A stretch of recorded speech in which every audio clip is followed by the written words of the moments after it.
Hola a todos mis hermanos en la fe católica, sean bienvenidos nuevamente a este segundo video de la serie Meditando el Evangelio de San Marcos.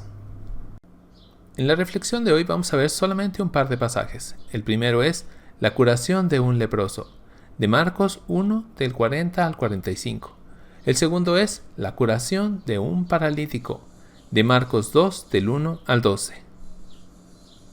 Pues gracias por acompañarme y vamos a comenzar. Pues vamos a iniciar en nombre del Padre, del Hijo y del Espíritu Santo. Amén. Bueno, la semana pasada terminamos con... No es cierto, no terminamos con el capítulo 1 del Evangelio de San Marcos. Nos quedamos en el versículo 39. Vamos a pasar al 40, una de las historias más bonitas de la Biblia, o al menos es de las que más me gustan a mí, es la curación de un leproso. Vamos a leer el capítulo 1, versículo 40. Se le acerca un leproso suplicándole, y puesto de rodillas le dice: «Si quieres, puedes limpiarme».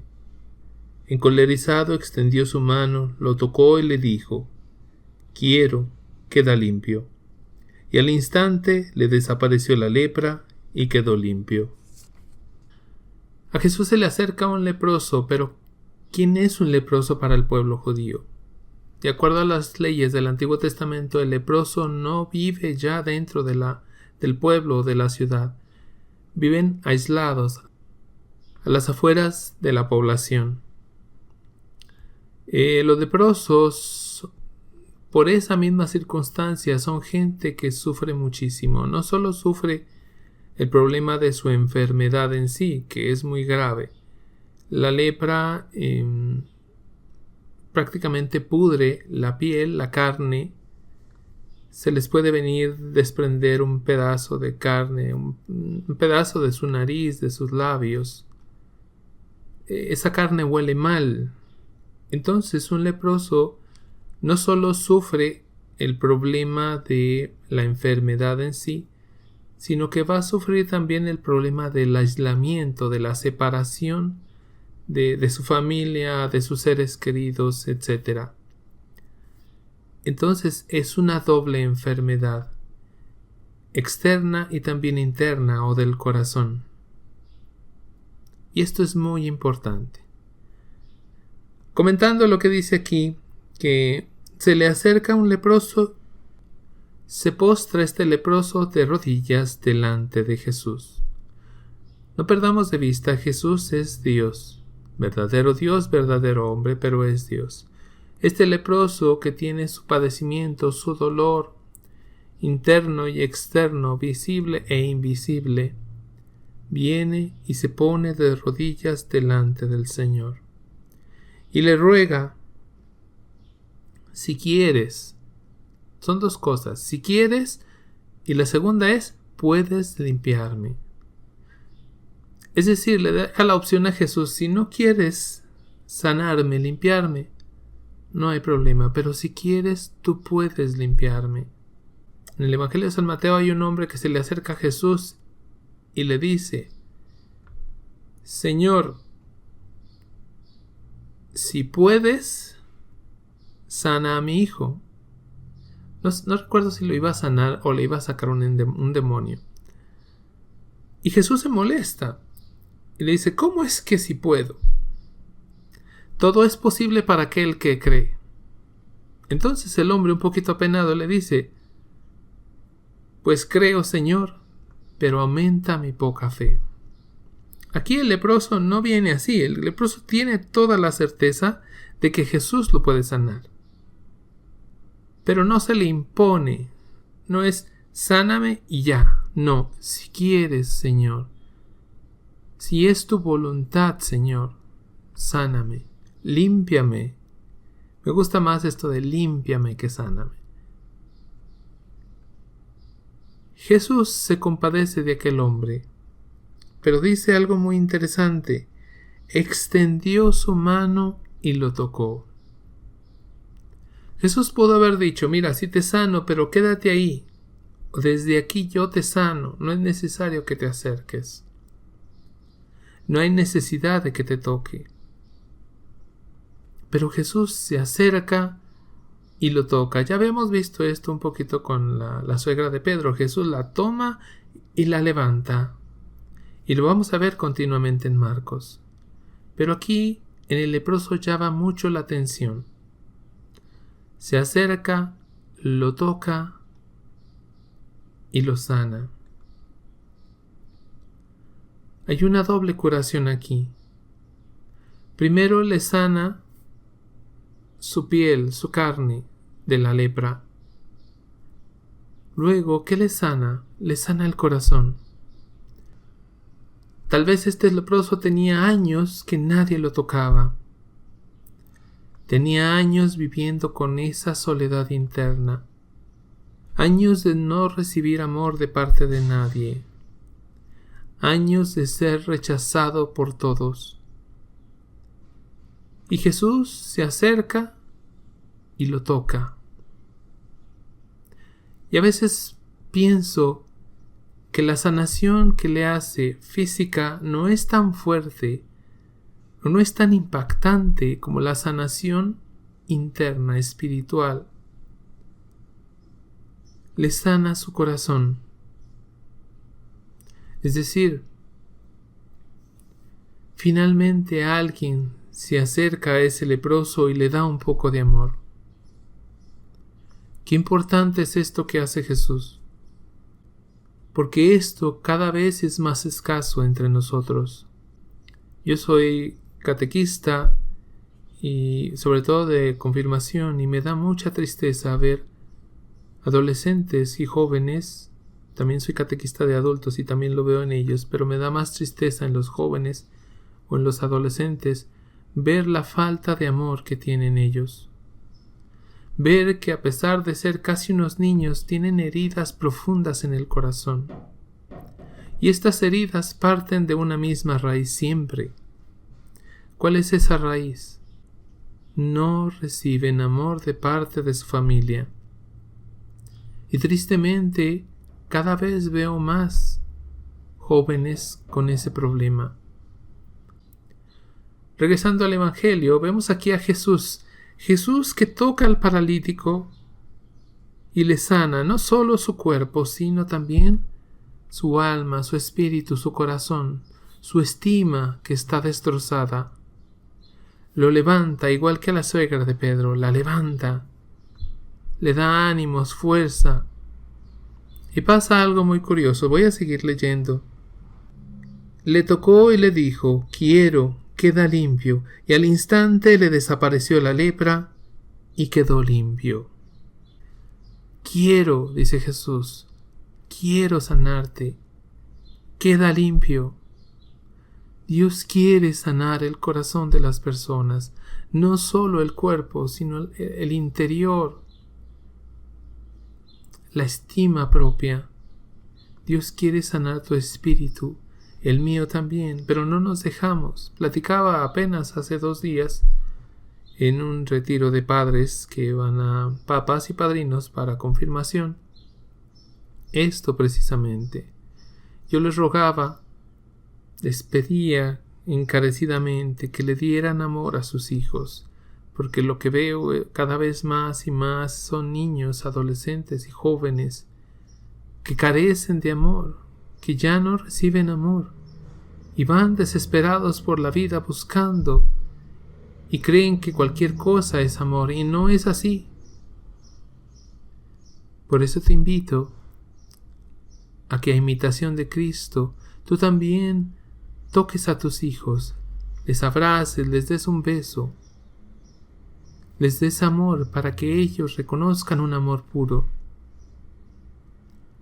Siembra en ellos amor. Un santo, decía San Juan de la Cruz, un santo es aquel que siembra amor donde no hay. Entonces yo te invito a eso, a dar amor, a sembrar amor incluso en aquellos corazones que sean tan duros que parezca que no hay por dónde entrar. Siembra esa semillita del amor de Dios. Decía el padre Ignacio Larrañaga, una frase que se me quedó grabada, muy muy grabada. Si supiéramos comprender no haría falta perdonar. Y es que es así. Si supieras comprender todo el dolor por el que ha pasado aquella persona, no haría falta perdonar. Entenderías perfectamente por qué reacciona de esa manera, por qué su agresividad, por qué su cólera, su odio, su falta de perdón. A este leproso Jesús le sana su lepra interior y su lepra exterior, su lepra física o corporal y su lepra espiritual. Lo toca, lo levanta, lo sana, lo cura, le regresa la alegría, le pide incluso más adelante, lo voy a seguir leyendo, versículo 43. Lo despidió al instante, prohibiéndole severamente: mira, no digas a nadie, sino vete, muéstrate al sacerdote, haz por tu purificación la ofrenda que prescribió Moisés, para que le sirva de testimonio. Pero él, así que se fue, se puso a pregonar con entusiasmo y a divulgar la noticia, de modo que ya no podía Jesús presentarse en público en ninguna ciudad, sino que se quedaba a las afueras, en lugares solitarios, y acudían a él de todas partes. Jesús lo sana, y este hombre se llena de una alegría y de una fuerza, tanto que aquí no le obedece a Jesús. Pero Jesús sabía que eso iba a hacer este hombre. De hecho, Jesús les va diciendo: no le digan a nadie, pero ellos, es tanta su alegría porque han quedado sanados, que no se pueden contener. Cuando Dios te toca, cuando Dios te levanta, te saca de ese pozo en el que estás metido, es tanta tu alegría que no te puedes contener. No te puedes quedar callado. No puedes no decir nada. Es prácticamente imposible. Lo manda a que lleve la ofrenda que Moisés había dejado por escrito para cuando se sanaba un leproso. Había una ofrenda que se la llevaba al sacerdote, etc. Dice el 45: pero él, así que se fue, se puso a pregonar con entusiasmo. Es decir, no solo fue a decirle a un vecino, no, se fue con mucha alegría, con mucho entusiasmo a decirle a todo mundo que estaba sanado, que ya podía entrar al pueblo, que ya lo podían tocar, que ya podría estar entre su familia nuevamente. Este es el resultado de un encuentro con Jesús. Marcos nos va a mostrar muchos de esos encuentros. Pero bueno, vamos a pasar al siguiente. Vamos a leer el capítulo 2, versículo 1 y siguientes. Vamos a hablar de la curación de un paralítico. Entró de nuevo en Cafarnaúm. Al poco tiempo había corrido la voz de que estaba en casa.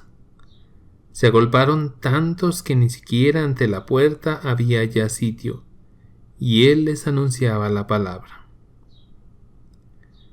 Dice aquí que era tanta la gente que ya ni siquiera se podía entrar a aquel lugar. No especifica si era la sinagoga o era la casa de Pedro, no lo sabemos.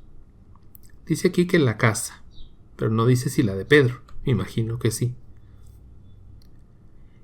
Y me llama algo la atención, algo muy bonito, algo muy peculiar. Dice al final: y él les anunciaba la palabra. Jesús no solo viene a hacer milagros, Jesús viene a anunciar la buena noticia, la palabra. Lo veíamos la semana pasada, ¿sí? Y mientras anuncia la palabra, hace milagros, tiene estos encuentros con la gente. Sigo leyendo. Y le vienen a traer un paralítico llevado entre 4. Al no poder presentárselo a causa de la multitud, abrieron el techo encima de donde él estaba, y a través de la abertura que hicieron, descolgaron la camilla donde yacía el paralítico. Viendo Jesús la fe de ellos, dice al paralítico: Hijo, tus pecados te son perdonados. Palabra del Señor. Vienen 4 hombres que traen a uno que está paralítico. Vamos a poner todo esto, vamos a imaginarlo. Hay una casa, está llena de gente, no se puede entrar, pero tenemos que llevar a un enfermito, a un paralítico, a que lo vea Jesús, a que lo toque Jesús, a que lo sane Jesús, a que tenga su encuentro con Jesús. ¿Cómo le hacemos? Muchos dirían, no se puede. Estos hombres no dijeron eso, no se detuvieron, no se limitaron, se las ingeniaron y subieron al paralítico al techo. Abrieron el techo, yo no sé cómo era ese techo, pero lo abrieron y bajaron al paralítico al interior de la casa. Esto denota primeramente una fe muy grande de estos hombres, que tenían toda la seguridad que si Jesús veía a este hombre lo iba a sanar. Pero este texto tiene muchas peculiaridades. Por ejemplo, dice, lo descolgaron, abrieron el techo encima de donde él estaba y a través de la abertura que hicieron descolgaron la camilla donde yacía el paralítico. Viendo Jesús la fe de ellos, dice al paralítico. Es decir, el paralítico no se puede mover. El paralítico necesita de otros para que lo lleven. Es más, ni siquiera sabemos si el paralítico quería ir. Pero la fe de esos 4 era tan grande que se lo llevan a Jesús, sea como sea. No les interesa los obstáculos, ellos van a llevar a este hombre hacia Jesús. Otra cosa muy interesante, no le dice, has quedado sanado, has quedado curado. No le dice eso Jesús. ¿Qué es lo que le va a decir? Hijo, tus pecados te son perdonados. A ver. Mira Jesús, nosotros venimos a que lo sanes, no a que le perdones pecados. Uno se imagina eso, o sea, ¿por qué le dices, por qué le perdonas pecados si queremos que lo sanes? Vamos a seguir leyendo. Versículo 6. Estaban allí sentados algunos escribas que pensaban en sus corazones, ¿por qué éste habla así? Está blasfemando. ¿Quién puede perdonar pecados sino Dios solamente? Pero al instante, conociendo Jesús en su espíritu lo que ellos pensaban en su interior, les dice, ¿por qué están pensando así en sus corazones? ¿Qué es más fácil decir al paralítico, tus pecados te son perdonados, o decir, levántate, toma tu camilla y anda? Pues para que sepan que el Hijo del Hombre tiene en la tierra poder de perdonar pecados, dice al paralítico, a ti te lo digo, levántate, toma tu camilla y vete a casa.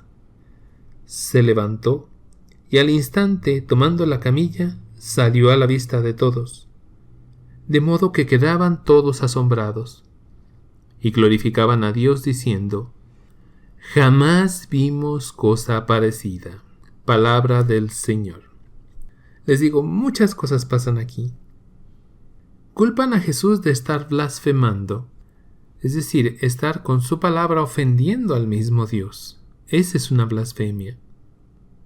¿Por qué? Porque no creen que Jesús tenga el poder, la capacidad de perdonar pecados. Es curioso, pero hoy se sigue diciendo una frase muy similar, pero no respecto a Jesús, sino respecto a sus sacerdotes. Muchos dicen, es que nadie puede perdonar pecados sino solo Dios. Pero Jesús, siendo Dios, lo cual ellos no sabían, por cierto, nosotros sí lo sabemos. Jesús, siendo Dios, les da la potestad a los sacerdotes, a sus discípulos, de perdonar pecados. Y quiero de una vez aclarar este punto. Voy a ir a Juan 20. Juan capítulo 20, versículo 22, si mi memoria no me falla. Versículo 19. Al atardecer de aquel día, el primero de la semana, estando cerradas por miedo a los judíos las puertas del lugar donde se encontraban los discípulos, se presentó Jesús en medio de ellos y les dijo, la paz con ustedes. Dicho esto, les mostró las manos y el costado. Los discípulos se alegraron de ver al Señor. Jesús les dijo otra vez, la paz con ustedes. Como el Padre me envió, también yo los envío. Dicho esto, sopló y les dijo: reciban el Espíritu Santo. A quienes perdonen los pecados les quedan perdonados. A quienes se los retengan les quedan retenidos. Jesús tiene poder para perdonar pecados, poder que le viene del Padre. A su vez, Jesús cede ese poder a sus discípulos para perdonar pecados. No solo para perdonar, sino también, y esto es muy importante, para retener pecados. Es decir, no por ir con un sacerdote a que te perdone tu pecado, te lo tiene que perdonar forzosamente. Si él se da cuenta que no estás arrepentido, no puedes recibir el perdón. Pero el punto importante aquí es: Jesús tiene ese poder de perdonar pecados, y al tener ese poder, los cede a sus discípulos. Entonces, eso de que yo me confieso directamente con Dios, que nos quede claro, no es del Evangelio. ¿Puedes pedir perdón a Dios? Sí, nadie dice que no. Pero si quieres un perdón como Dios manda, tienes que ir con el sacerdote, confesar tus pecados, de los cuales estás arrepentido, y entonces recibirás el perdón, no en sí del sacerdote, sino de Dios, por medio del sacerdote. De hecho, pasa algo bien interesante. En una lectura paralela de este pasaje, pero en Mateo, déjenme ver si es en Mateo capítulo 9, pasa más o menos lo mismo, pero al final termina de una manera distinta. Es Mateo 9 del 1 al 8. Vamos a ver, Mateo 9 del 1 al 8. Aquí está, de hecho. Dice al final: levántate, toma tu camilla y vete a casa. Él se levantó y se fue a su casa. Y lo dice el versículo 8. Al ver esto, la gente temió y glorificó a Dios, que había dado tal poder a los hombres. Jesús, quien ha recibido este poder, a su vez él mismo lo transmite a sus apóstoles. ¿Sí? Y ese poder de perdonar pecados se sigue transmitiendo. Por eso aquello de que yo me confieso directamente con Dios no está en el Evangelio. No viene en el Evangelio. Jesús no lo enseñó así. Si quieres que se te perdonen tus pecados, los tienes que confesar, aunque el otro sea un pecador como tú o incluso peor que tú. Esto es un acto, la confesión es un acto de humildad. Y si algo desea Dios de todos nosotros es eso, la humildad. Que lleguemos ante Él con un corazón contrito y humillado. Y eso se da en la confesión. Pero bueno, regreso. Nomás quería hacer un breve paréntesis con esto de la confesión. Voy a leer regreso a Marcos capítulo 2, voy a leer desde el versículo 9. Dice Jesús: ¿qué es más fácil, decir al paralítico, tus pecados te son perdonados, o decirle, levántate, toma tu camilla y anda? Pues para que sepan que el Hijo del Hombre tiene el poder en la tierra de perdonar pecados, dice al paralítico, a ti te lo digo, levántate, toma tu camilla y vete a casa. Se levantó y al instante, tomando la camilla, salió de la vista de todos, de modo que quedaban todos asombrados y glorificaban a Dios diciendo: jamás vimos cosa parecida. Qué importante lo que está haciendo aquí. Otra vez, tiene un encuentro con un hombre que no va por sus propias fuerzas, no sabemos si por su propia voluntad, pero sí va porque otros lo llevaron. Y ahí la importancia de acercar a nuestros hermanos al Señor, de servir ahí como enlace para que ellos tengan un encuentro con Jesucristo. Estos 4 hombres y su fe, digámoslo así, le sacaron un milagro a Jesús. Como algunos un poquito más adelante lo van a hacer, literalmente le sacan un milagro a Jesús. También, qué importante lo que le dice Jesús a este hombre: levántate. Si ya estás sanado, ahora levántate, así como levantó a la suegra de Pedro. Levántate, toma tu propia camilla y anda, camina, muévete. No te quedes ahí. Jesús no te quiere ahí, tirado, acostado, sin nada que hacer, sin un sentido de vida. Jesús te quiere dinámico, activo, así como Él es en el Evangelio de Marcos. Si algo hemos visto es que Jesús es muy dinámico aquí, se mueve, va, viene, está con la gente, hace oración, milagros, saca endemoniados, predica la palabra de Dios. Jesús está en constante movimiento. No tiene espacio para perder el tiempo. Qué tristeza cuando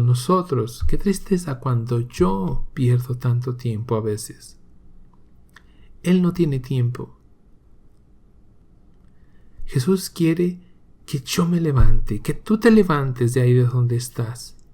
¿Para qué quieres ser sanado? Otra vez, esa pregunta la hicimos la semana pasada.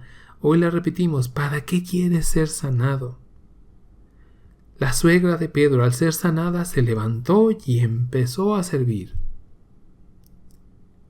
¿Tú para qué quieres ser sanado?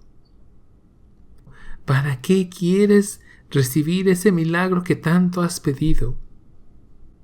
¿Para servir al Señor? ¿Para ir y predicar por la Decápolis, como vamos a ver más adelante, y aunque me estoy adelantando aquí? ¿Para qué? ¿Para ir y gritarle al mundo entero que el Señor me sanó, me curó? ¿O para seguir pecando? ¿Para qué quieres ese milagro? Por eso dirá San Pablo que no sabemos pedir lo que conviene. Pedimos muchas cosas, pero no sabemos pedir lo que conviene. Y nuevamente, después de este milagro, ¿qué sucede?